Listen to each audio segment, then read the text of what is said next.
In the history of man's creation, we read, "The Lord God formed man of the dust of the ground.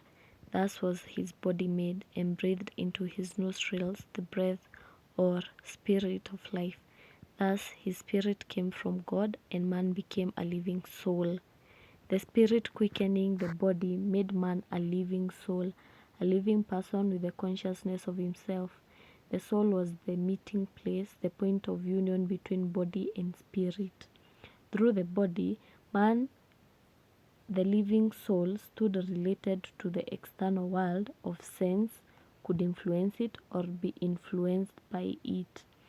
Through the spirit, he stood related to the spiritual world and the spirit of God, whence he had his origin. The spirit gives God consciousness, the soul self-consciousness, the body world consciousness.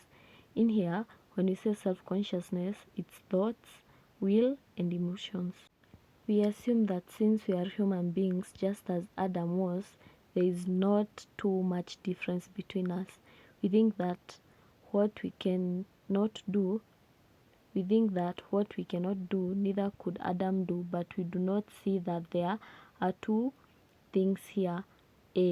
That on the one hand, it is true that we cannot do what Adam could not do, yet also B, that we cannot do what Adam could do. I am afraid we do not realize how capable Adam was. If we study the Bible carefully, we will understand what kind of man Adam actually was before his fall. Adam was capable of managing the earth. His prowess was most certainly superior to ours today. He had power, ability, and skill. He received all of these abilities freshly from the Creator. Adam not only ruled the earth, but he also had dominion over the fish of the sea, the birds of the heavens, and every living thing on the earth. To rule is not just to sit by doing nothing, it requires management and work.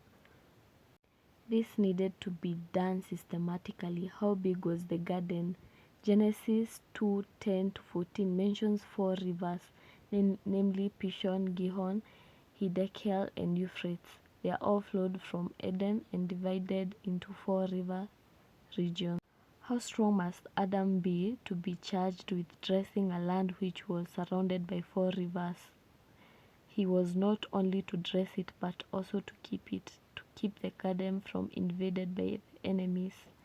Therefore, the power which Adam had in that day must have been tremendous. All his powers were inherent in his living soul. We may look unto Adam's power as supernatural or miraculous, but so far as Adam was concerned, these abilities were not miraculous but human, not supernatural but natural. Did Adam use up all his powers on that day? For what can be seen in our study of Genesis, he had not exhausted his power, for after he was newly created by God, but before he could manifest all his abilities, he fell. What was the bait which the enemy used in enticing Eve? What did the enemy promise her? It was this: "In the day ye eat therefore, then your eyes shall be opened, and ye shall be as God, knowing good and evil."